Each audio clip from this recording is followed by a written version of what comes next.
Hi everybody, it's Cindy the Scrapologist. I'm sitting here today, it's Saturday around 4 o'clock, and I got up at 7 o'clock this morning thinking I was going to spend the entire day in my studio, and it's 4 o'clock and I'm just now getting into the studio. That's the way life happens, huh? um, Actually, I've been in here since 3, and so it's a little late for me to start a huge project because in a couple of hours I'm going to need to stop and go cook dinner. So why start something? I'll do something major after dinner, maybe when there aren't going to be any interruptions. So I thought, well, I'm sort of having a mass production afternoon where I am um, fixing the covers of some of the old books that I recently purchased that I'm going to make into junk journals. So, for example, this one here I'm working on, and it's actually going to be my 10th anniversary coming up. And I saw this book with this couple on the front. It's a little shiny, so and I thought, you know what? I'm going to make sort of a romantic junk journal or mini album. I never do that. It's not really me. It's not my style. I'm more of a tomboy, but yeah, I guess I'm feeling romantic. So I bought this, and I bought this sweet book. Let me move my light here. There we go. The Doings of a Dear Little Couple. Isn't that so sweet? Oh, I love the cover. Just plain on the back, but I love this. Um, and it's got some really cute images on the inside too. This one I'm not going to cut up today because I will probably make a digital kit out of this. This book is, at least 1902. Let's see, 1900. So I can go ahead and scan and work with these images to make you a kit for this book. And I'll do the cover too. But I thought this was so, oh, I just love this. So those are my two romantic ones. And then I found this school arithmetic old book, and it's kind of fun because on the inside the kid was doodling and writing all over the covers, and it's got a hole in it, and I love it. And the pages are nice, and they're rounded, which is really cool.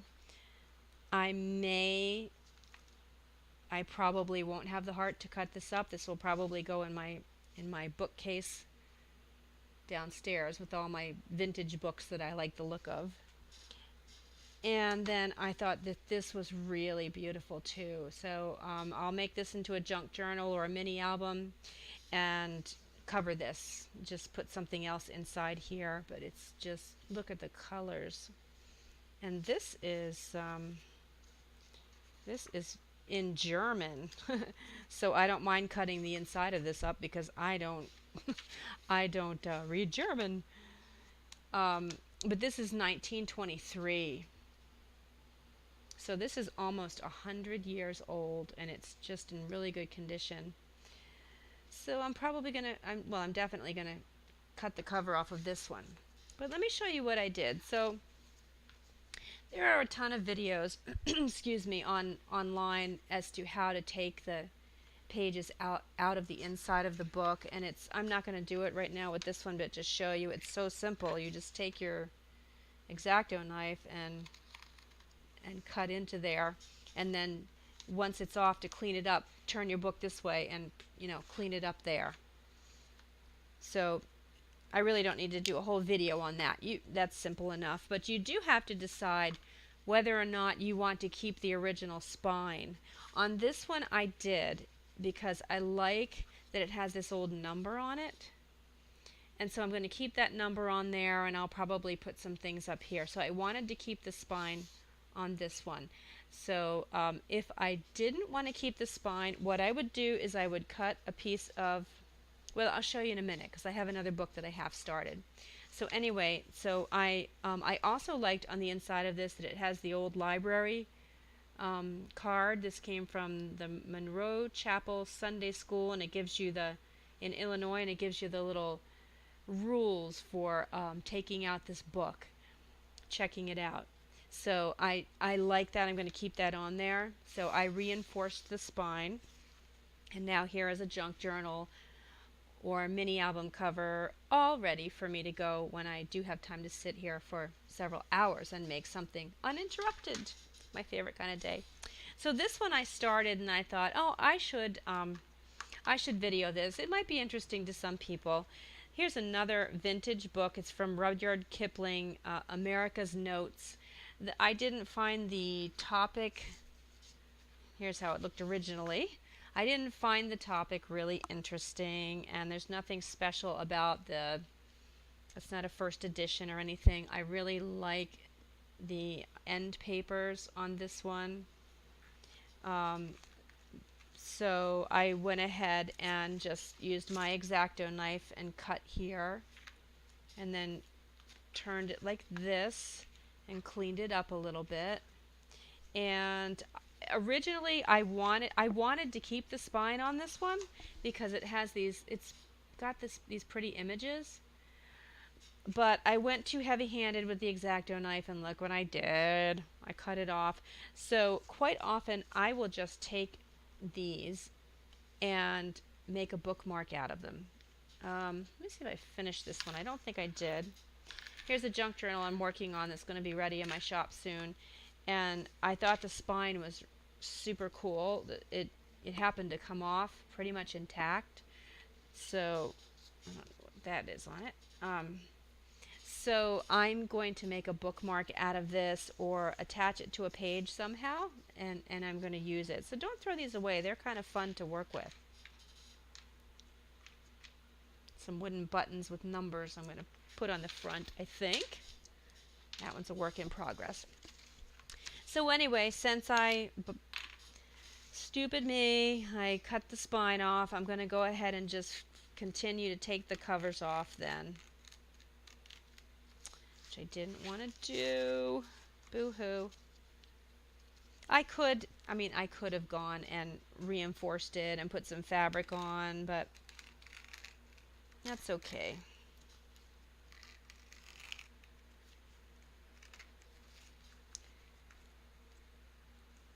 This book was really well made. It's kind of cool how they did it. I'll show you in a minute.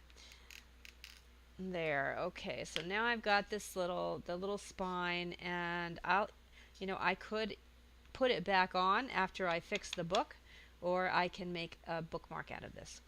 But it was really neat how they sewed this book on, and actually I'm going to try doing this. You can see how they sewed all the signatures in. It's a horrible sewing job, by the way. But they sewed it. There's 5 signatures in this. And they sewed it, I don't know if you can see, they sewed it onto canvas. So they put they glued the canvas to the spine. Just traditional bookmaking techniques, but I never thought of doing this myself. Put a piece of canvas on all of the signatures and then sewed the signatures on. So I thought that was really neat, and how they just really old-fashioned bookmaking skills on this one. So let me clean these up a little bit.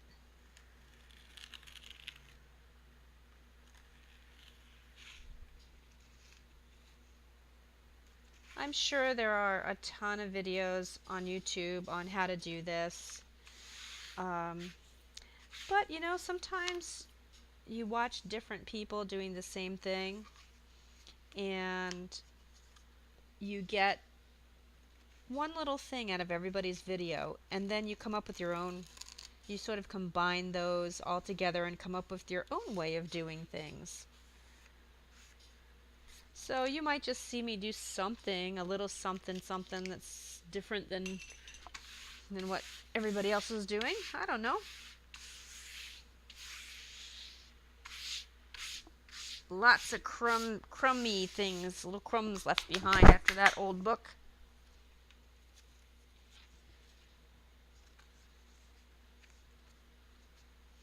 Okay, so now I'm going to take this, I'm going to add a chipboard spine, and then I'm going to reinforce this whole thing. But that's not the part that I wanted to show you today, and like I said, there are a ton of videos on how to do this, but that's my plan for this book. What I wanted to show you, but I cut my spine up on this one, I'll have to show you on another book, was just how I reinforced the inside of my spine. So let me cut this one up really quickly. Without cutting the spine off.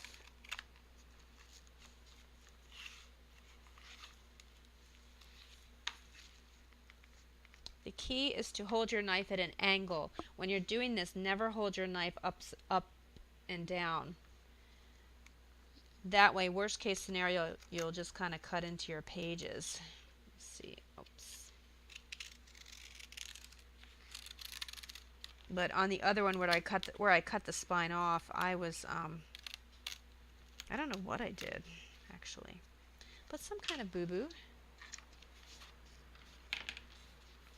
I don't know what the string is here. The seller must have had it. Maybe his price tag was on this or something. Okay. I always liked to look at the spines because here's something interesting. It seems like they would use old book pages from other books, because quite often this little piece of paper here that you see that's covering the canvas and then the stitching is an old piece of paper, and sometimes I found cool paper on the spine that was just, I don't know, had cool writing on it or whatever. So I always like to look. Clean these up just a little.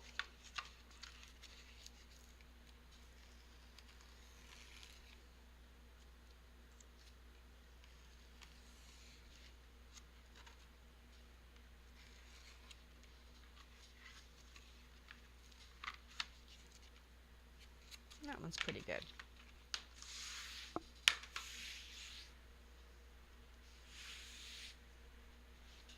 Okay, so what I like to do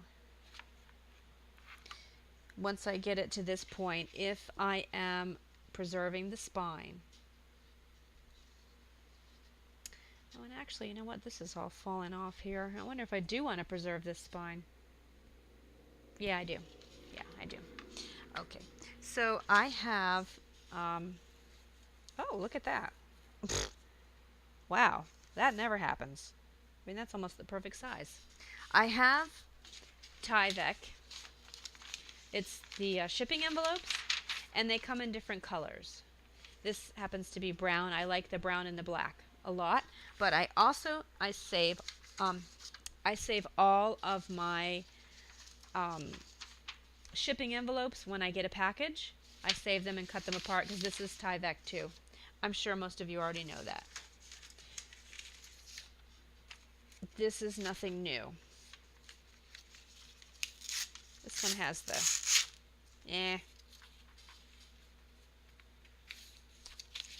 This one has the lip folded over. Yeah, I just ruined that one. Let me cut another one. That one was perfect too. Wow. So this book is 7 1/4, and I like to overlap at least an inch.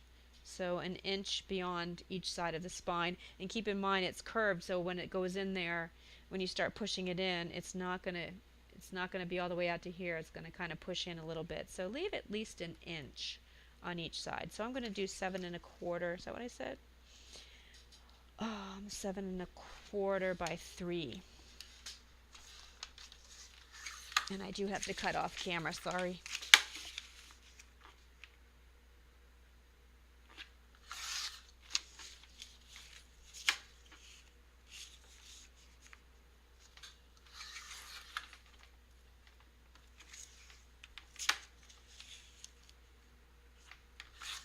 Okay.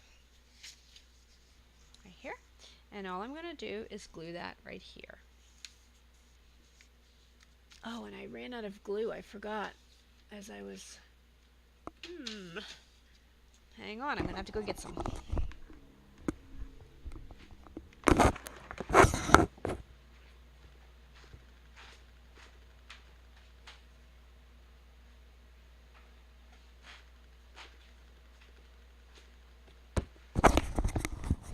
I knew I had more.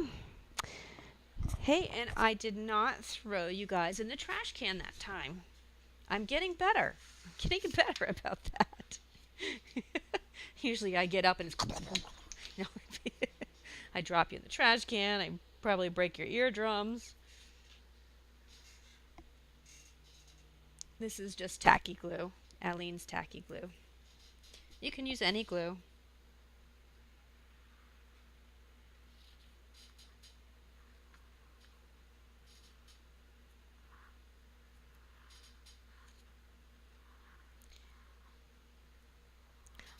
When I'm gluing this, I like to go in vertical stripes, and a lot of them, because sometimes I find what happens, you get this on here and you don't have enough glue to go on this the edge of the chipboard here, and you end up with a bubble.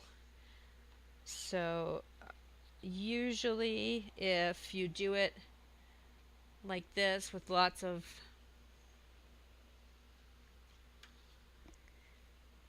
with lots of stripes, then your likelihood of getting good coverage here is much better.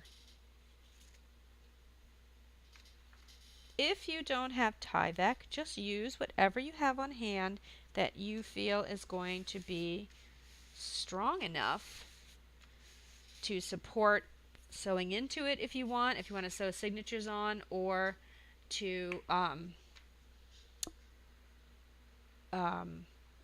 if you're going to sew through it, make sure that it's not going to tear. So the main thing is to reinforce. So you could use canvas, any kind of material. I wouldn't suggest, where's my brayer? Here it is. I wouldn't suggest using paper, like cardstock, although you can. And a lot of people do. It's just that that's not going to last a lifetime. And I think sometimes we like to kind of do things a little quick to get the project done. And we're not as concerned about future generations being able to enjoy this. So we want to take the time and use good quality products for the base of your album, so that they don't fall apart.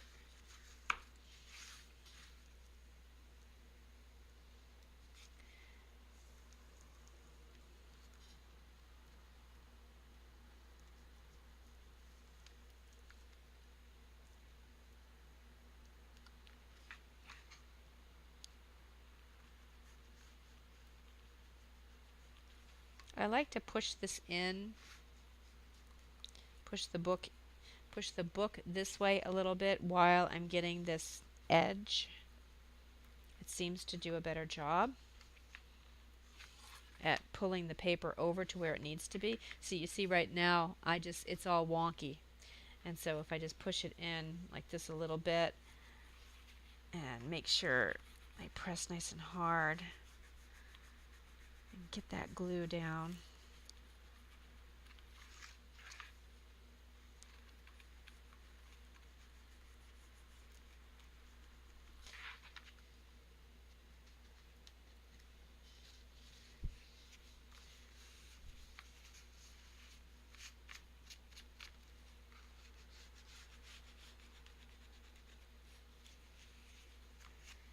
Whoopsie. My tissue's sticking to the glue.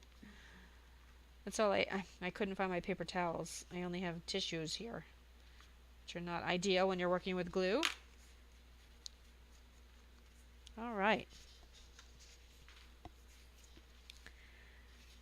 So now we do not have to be concerned about this spine through all the years that it's going to be opened and closed, that the spine's going to fall apart once you take those pages out. And that's all I do. So I'm just sitting here doing that today. I did, so I've done this one, I've done this one, and I'm going to create a spine for this one and do a third one, and then later today I can start decorating and get these in my shop. So thank you so much for hanging out with me while I just did some mass production here, and I'll see you in the next video. Don't forget to hit subscribe below and give me a thumbs up, please. Thank you. Bye.